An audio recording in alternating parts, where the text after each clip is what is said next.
Welsh Economy Minister Vaughan Gething joins us now from Penarth. Vaughan, thank you very much. Good morning for joining us here on Breakfast. Could you tell me what interaction you've had with the company, now Tata Steel, in terms of this latest announcement? So I've met Tata twice in the last 2 days. Between myself and the First Minister, we've met the company since September 10 or 11 times. So we've had regular engagement with Tata and indeed the trade unions as well, in trying to understand what was possible and also the announcement that they were going to make. And as you've just heard, steel is part of our nation's story. There's a tremendous sense of pride in it, as well as the economic value it provides. Tata's decision, it's clear, is bounded by the level of co-investment the UK government were prepared to make.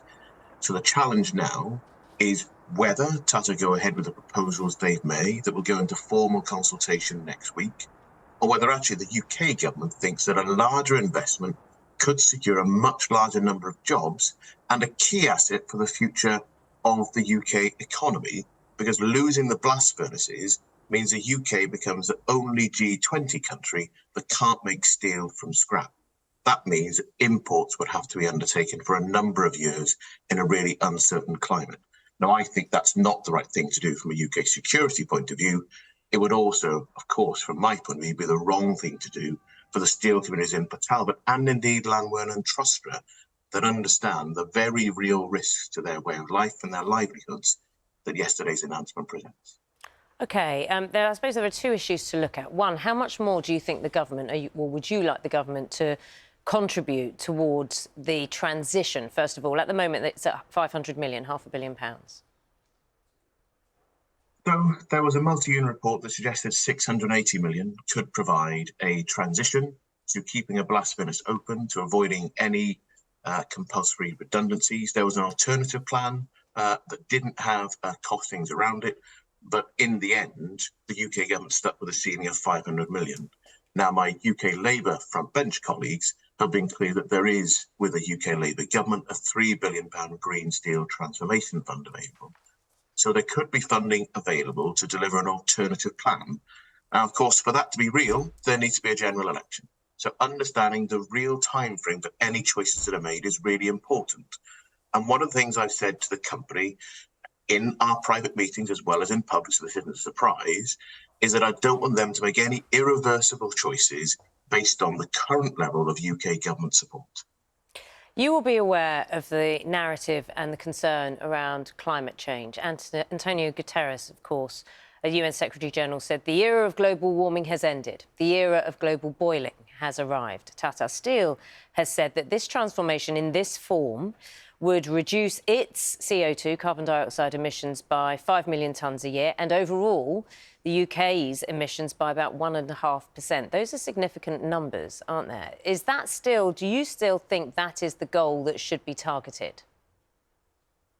So there are two things, Nadia. The first is that if these blast furnaces go, then the UK will need to import steel from other parts of the world made through a blast furnace. So the emissions will take place in a different country, and there'll then be emissions from transporting that steel into the UK, together with the economic risks I've outlined. The second is that even Greenpeace say this isn't a just transition. This isn't about saying whether steel needs to change the way that it's produced. This is about how it does it. And electric arc production, which comes from recycling scrap metal, is very much part of that. The UK does need to make sure we don't export lots of scrap as we do today. It's really about how quickly that transition takes and whether or not you're going to sacrifice not just the 2,800 Welsh workers' jobs announced today, or rather yesterday, but the multiplier of at least 3 extra jobs in the economy that are reliant on those jobs as well. A just transition to a low-carbon future is what we have argued for. And yes, I do accept that there is a real imperative to see change made on these climate change imperatives over the next period. I have a 9-year-old son and I want him to have a future. I also want steel communities to have a future and a transition to low carbon steel that could and should be supported by the UK government. And we are ready to play our part if the UK government will sit down with us and the company to look at what it is possible to do. Would a transition nevertheless mean job losses?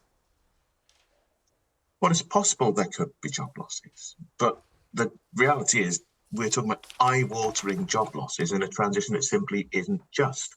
That's the point about having a negotiation, understanding what it's really possible to do. Now, you'd expect trade unions to fight for every single job, and so they should. But they also have put forward credible proposals, and the companies say they're credible. What the company also say is, given the current level of support from the UK government, they're not affordable. So that's an important distinction to make. I want to see a future, and there is a greener future on our doorstep, or rather off our shoreline, because we're going to see significant energy produced from floating offshore wind. I want to see those turbines made with Welsh steel. I want to see Welsh workers creating and manufacturing the platforms for those turbines. That is possible. It will need steel.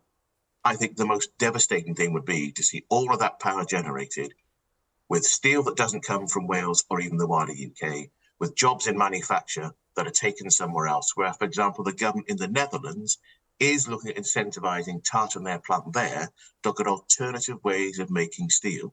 That's why it's a strategic issue for the UK and not simply a matter of social and economic devastation for the communities that I represent. Vaughan Gething, Welsh Economy Minister, thank you very much for joining us this morning on Breakfast. Thank you.